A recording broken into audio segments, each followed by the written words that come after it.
All right, let's get ready for another deep dive. This time, we're taking a spin into the world of vertigo and dizziness.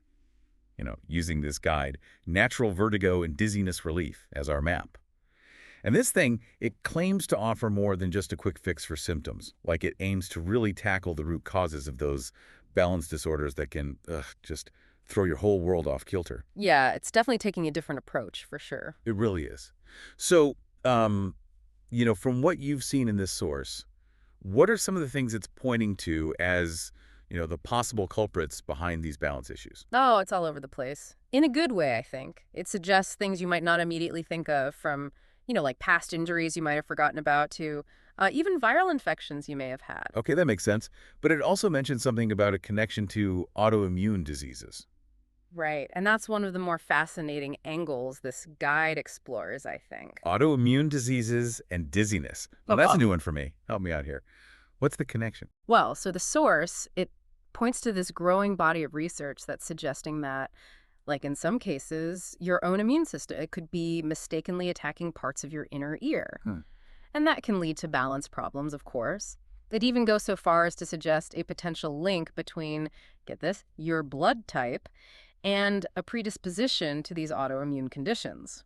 Wait, hold on. So someone with a certain blood type might be more likely to experience vertigo as a symptom? I mean, is that really a thing? Well, that's what this guide is suggesting. It specifically mentions that people with type O blood, they might have a slightly higher risk of developing certain autoimmune disorders. Huh. So yeah, if you happen to have type O blood and you've been struggling with dizziness that, nobody can really explain, it could be a piece of the puzzle, essentially. Wow. Blood type and dizziness. You learn something new every day. I'm putting that on my list of things to research later. Yeah, it's one of those things that make you go, huh, interesting. For sure. Now, the source also digs into specific types of balance disorders. And one that caught my eye was, oh boy, benign paroxysmal positional vertigo, BPPV. It's a mouthful. It is. But what exactly is it? I mean, beyond the intimidating name. Well, it might sound scary, but BTPV is actually one of the more common and thankfully usually pretty treatable forms of vertigo. Oh, okay. So it's not like a life sentence of dizziness. No, no, not at all. It's caused by, well, imagine tiny calcium crystals in your inner ear, almost like little grains of sand, Okay. and they become dislodged. Hold up. Are you telling me there are basically ear rocks just floating around in there? Pretty much. It sounds weird, I know. It does, but also kind of fascinating in a strange way.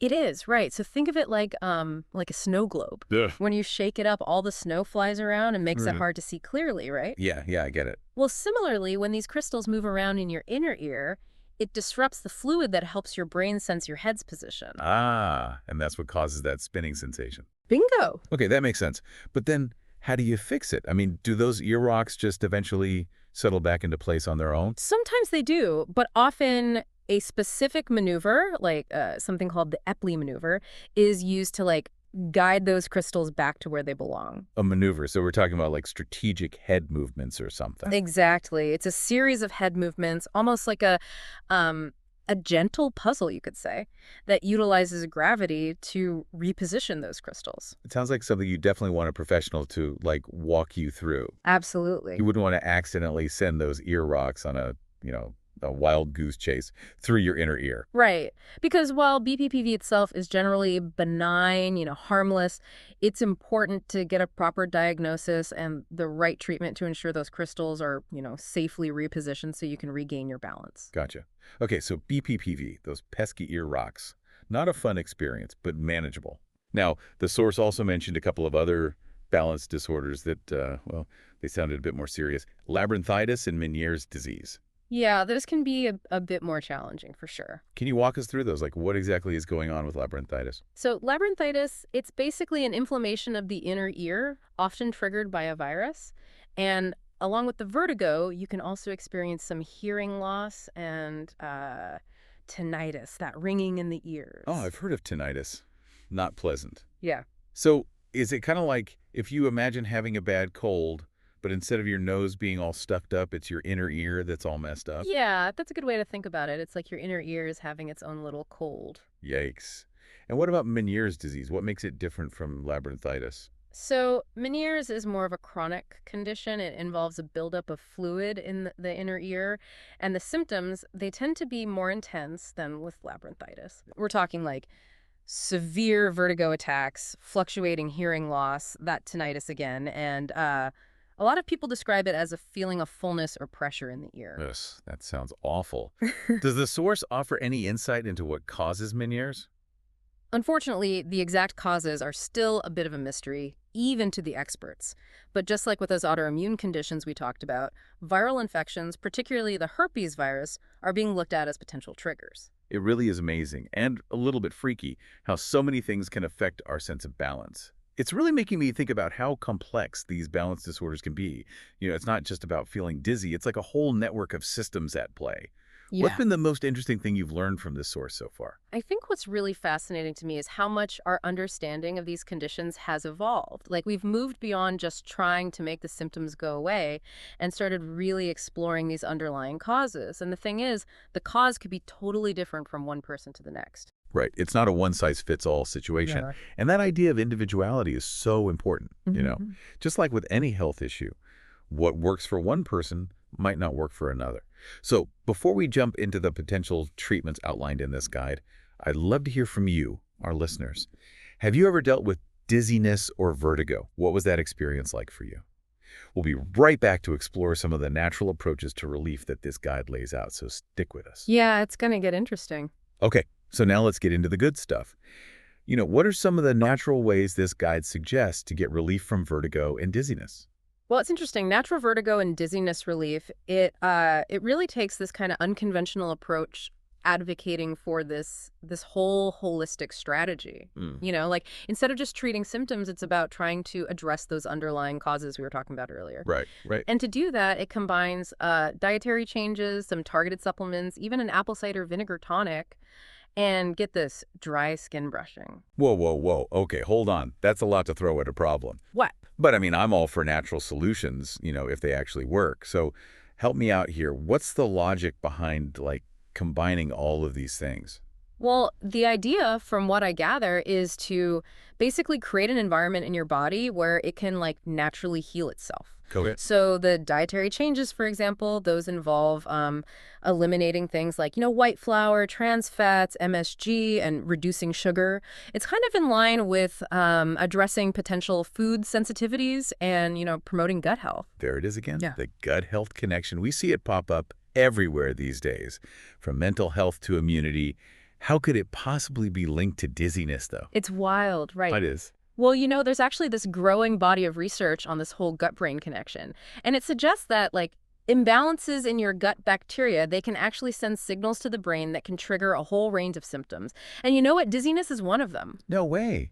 So it's like our gut is messing with our sense of balance. It's crazy, right? Plus, the source also connects the gut to the lymphatic system, which, that's our body's natural detox system. Right. And that's where the dry skin brushing comes in. I've heard of that. Yeah. Mostly for circulation Yeah. and maybe even reducing cellulite. But I'm not following. How does that tie into detoxification of vertigo? Well, think of it as a way to kind of help your body's, waste removal system work more efficiently. Okay. So the source suggests that gentle brushing of the skin, always brushing towards your heart, it can stimulate the lymphatic vessels and help them to like drain toxins more effectively. Interesting. So it's not about like scrubbing away toxins or something. It's more about just encouraging that natural flow of the lymphatic system. Yeah, exactly. Okay, that makes sense. All right, what about this apple cider vinegar tonic? I gotta say, vinegar doesn't exactly, scream delicious remedy to me. Yeah, I hear you. I get it. But we're talking about a specific kind of apple cider vinegar here. It's got to be organic, unfiltered, and unpasteurized. And the key thing, it has to have the mother. The mother. What is the mother? It's basically like a colony of beneficial bacteria and yeast. Okay. Sounds a little ominous, like something out of a science fiction movie. Yeah, the name's not the best. Right. But the mother, it's actually what makes this type of apple cider vinegar so special. Hmm. It's full of enzymes and probiotics that the source claims can really like support gut health. And that potentially, influences those underlying causes of vertigo we were talking about. So it all circles back around. It does. I'm starting to see how all of these pieces kind of fit together. But what about the supplements this guide recommends? Hmm. I mean, the list seems like it goes on forever. It does seem like a lot at first glance, I know. But each supplement, it's there for a specific purpose. So like vitamin C, that's there for its immune boosting properties. The B vitamins, they're for nerve health and energy production. And the source really hammers home this idea that it's all about, giving your body those building blocks it needs to heal itself. So it's not about, like you said earlier, just masking those symptoms. It's more about actually, nourishing the body to address the problem from within, right? It's a more proactive approach. That's the idea, yeah. And some of these supplements, like ginkgo biloba, there's actually been specific studies done on it. Right. And they've shown that it could potentially improve blood flow to the brain and the inner ear, which makes sense, because good circulation, it's essential for everything. Right, including those delicate structures in the inner ear. Exactly. Plus, there's even the supplement called vinpocetine, which the source claims Russian astronauts actually used to combat vertigo in space. Wow, now that's pretty impressive. If it's good enough for astronauts, maybe it's worth looking into. But here's the big question. Does all of this stuff actually work? Is there, any scientific evidence to back up these claims? Yeah, that's the key, isn't it? Well, there's a lot of anecdotal evidence out there supporting the effectiveness of some of these natural approaches, more rigorous scientific research. It's definitely needed to really confirm their benefits for vertigo.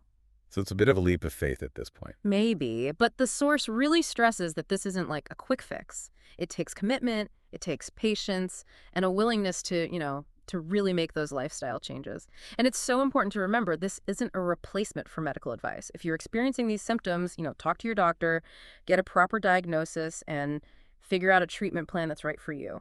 Absolutely. Always, always consult with a healthcare professional, especially when it comes to your health. Informed decisions, that's what it's all about. Exactly. And speaking of informed decisions, the source also dives into this really fascinating concept, reprogramming the brain to help compensate for inner ear damage. Whoa, brain reprogramming. That sounds like something straight out of a sci-fi movie. Right. How is that even possible? It's based on this amazing concept called neuroplasticity. Basically, our brains, they're constantly rewiring themselves, Okay. forming new connections and adapting to new information all the time. That's pretty cool. It is. And so what that means is even when there's damage to the inner ear, the brain can actually learn to rely more on other sensory information, from your eyes, your muscles, your joints, to help you maintain your balance. So instead of fixing the hardware, the inner ear, Yeah, it's about upgrading the software, the brain. I like that. That's a great way to put it. It is pretty cool. Oh, yeah. But how do you actually reprogram your brain? Well, it involves these specific exercises that are designed to challenge the brain's balance system in a controlled way. And gradually, you retrain it to rely more on those other sensory inputs. What kind of exercises are we talking about here? Is this like those brain training games you see advertised everywhere? It's actually a bit more physical than that. Okay. The source suggests a whole range of activities from simple eye movements to more complex stuff like walking up and down slopes or stairs. It's all about kind of pushing the brain out of its comfort zone and encouraging it to adapt. I could see that. But I imagine it could be pretty dizzying at first, especially for someone who's, already struggling with balance issues. Yeah, it can be. It can be. And that's why it's so important to start slowly and gradually increase the intensity as you build up your tolerance. The source actually says that that some dizziness during these exercises, it can actually be a good sign. Really? Why is that?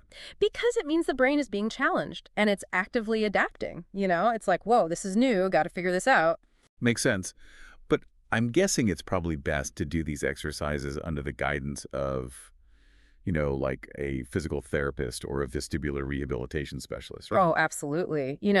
Having that professional guidance is essential to make sure you're doing the exercises correctly and safely, of course. Right, of course.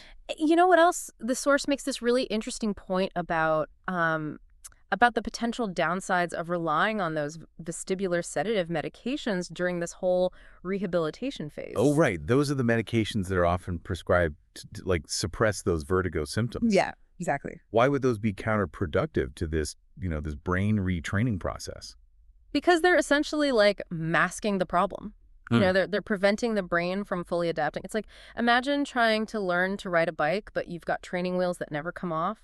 You might feel more stable in the short term, but you'll never really develop the balance skills you need to to ride independently. That is a great analogy. So the key is to address the underlying cause, retrain the brain, and avoid anything that kind of hinders that whole process. Exactly. It's about empowering your body to heal itself, not just covering up those symptoms. Man, we've covered so much in this deep dive. It's amazing, from those ear rocks to brain reprogramming, even gut health.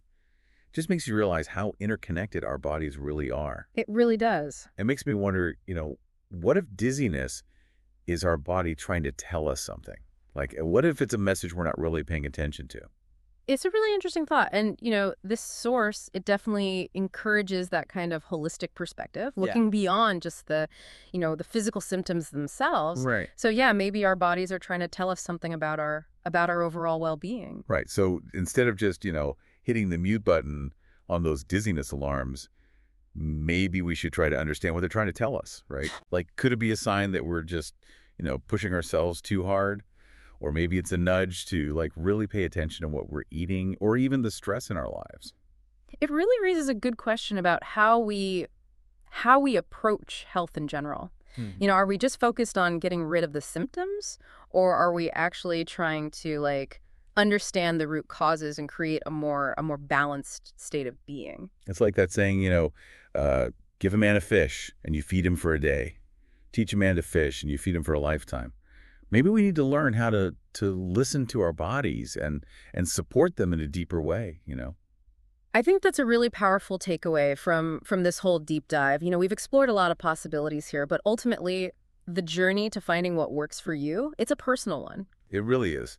And that's so important to remember. There's no one-size-fits-all solution when it comes to this stuff.